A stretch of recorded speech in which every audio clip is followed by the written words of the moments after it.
জামাইকে সালাম করে আজকের ঈদের দিনটা শুরু করছে। আজকের দিনটাতে সবাই অনেক খুশি, কিন্তু আমাদের আসলে খুশি নেই। কেন আমরা ঈদের দিনটাতে খুশি থাকতে পারি না? সবাই একটা বছর অপেক্ষা করে দুইটা ঈদের জন্য। আমাদের তো রমজানের ঈদ শেষ, এটা হচ্ছে কোরবানের ঈদ। তো আমার জামাইকে সালাম করার পর আমি তো ঈদ সালামি দিচ্ছি, তো আমাকে 100 টাকা দিয়েছে। তো আমার খালা শাশুড়ি বলতেছে যে না, এটা হবে না, 1000 টাকা দিতে হবে। তারপরে আমাকে আর 100 টাকা দিয়েছে। সত্যি কথা বলতে আমার অনেক ভালো লাগে আমার শ্বশুর বাড়িতে আসতে। অনেক মেয়েরা আছে যারা কিনা শ্বশুর বাড়িতে যেতে চায় না, বাট আমার শ্বশুর বাড়িতে, আমার শ্বশুর বাড়ির এলাকার মানুষজন যারা আছে তারা আমাকে অনেক বেশি ভালোবাসে। তো আমি চিন্তা করলাম আমার খালা শাশুড়িকে পান খাওয়ার জন্য 100 টাকা দিই, কারণ আমার খালা শাশুড়ি অনেক বেশি পান পছন্দ করে। নিতেই চাচ্ছিল না, তারপরে জোর করে দিলাম যে নেই, সবাই মিলে ঈদের দিন তো খুশি ভাগ করে নিতে হয়। আমি আবার আমার জামাইকে বলতেছি যে তুমি 100 টাকা নাও, ও আবার 100 টাকা নিচ্ছে না, বলতেছে আমি দিলাম, তুমি আবার আমাকে সেই 100 টাকা দিচ্ছ।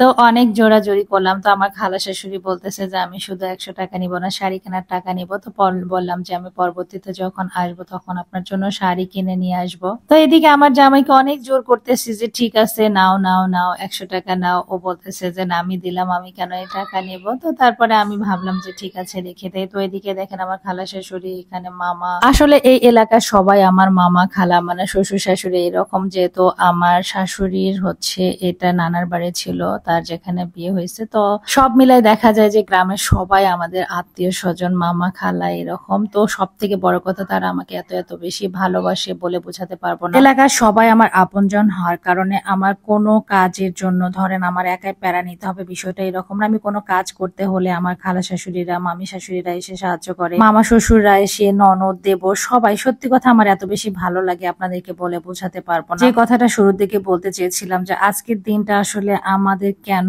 খুশি থাকে না, যেহেতু এই দিনটাতে আমরা আমার শাশুড়িকে, আজকে থেকে প্রায় 12 বছর আগে আমার শাশুড়ি যখন মারা গেছেন, আজকের দিনটাতে যখন আসলে সবাই মাঠে নামাজ পড়তে যায়, আমি আর আমার ননদ বাসায় ছিলাম। ওই সময়টাতে আমার শাশুড়ি মারা যায়। আর আমার শাশুড়ি কিন্তু অনেক বছর অসুস্থ হয়ে বিছানায় পড়েছিলেন। তিনি অনেক ভালো একটা দিনে চলে গেছেন। তো যাই হোক, তারপরেও তো আসলে দিন থেমে থাকে না। যত আপনজন হোক, যত ভালোবাসার মানুষ হোক না কেন, তাদেরকে সবকিছু ভুলে আমাদেরকে সামনের দিকে এগিয়ে যেতে হয়। তো আজকের দিনটা ওই যে বললাম অনেক বেশি খারাপ লাগে। আমার শাশুড়ি যখন বেঁচে ছিলেন তখন সবসময় বলতেন যে ঈদের দিন সকালবেলা উঠে গোসল করে নতুন শাড়ি পরে থাকবে, তুই হচ্ছিস বউ। বউ মানুষ যদি সুন্দরভাবে গুছিয়ে থাকে তাহলে আসলে ঈদের দিনটা অনেক বেশি ভালো লাগে। তো তার কথাটা আসলে আমি এখনো মনে রাখি। আমার একবার মনে আছে, আমার অনেক মন খারাপ হওয়ার কারণে আমি হচ্ছে রেডি হই নাই। তো আমার শাশুড়ি অনেক মন খারাপ করেছিল আর আমাকে অনেক বুঝিয়ে বলেছিল যে ঈদের দিন যত মন খারাপ হোক, যত কষ্টই হোক না কেন, কখনোই তুই এইভাবে থাকবি না। অবশ্যই তুই নিজেকে পরিপাটি করে রাখবি, সবাইকে খাইতে দিবে, নিজে রান্না বান্না করে। আর মেয়ে মানুষ মানে তাদের জীবনে কষ্ট থাকবে, এটাই স্বাভাবিক। সেই কষ্ট যদি তুই তোর আচরণে ফুটে তুলিস, তাহলে পরিবারের সব মানুষের আসলে সুখ শান্তি নষ্ট হয়ে যাবে,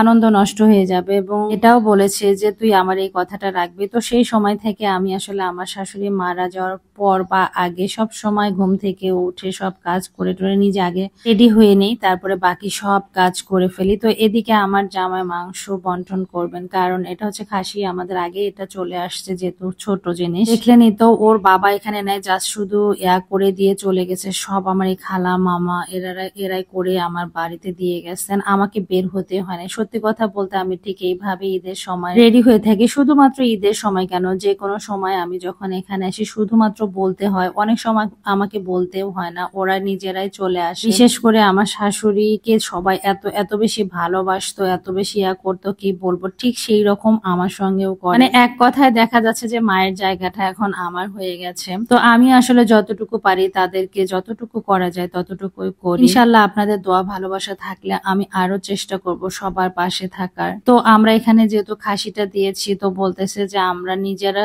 খাই বা না খাই সেটা তো পরের বিষয়, সবাইকে দিয়ে তারপরে খাবো। আমার মা যেটা করে আমরা আসলে ঠিক ওইভাবে চেষ্টা করছি। বাকিটা আল্লাহ ভরসা। আপনারা দোয়া করবেন এবং আপনারা আমাদেরকে সাপোর্ট করবেন। ধন্যবাদ। আল্লাহ হাফেজ।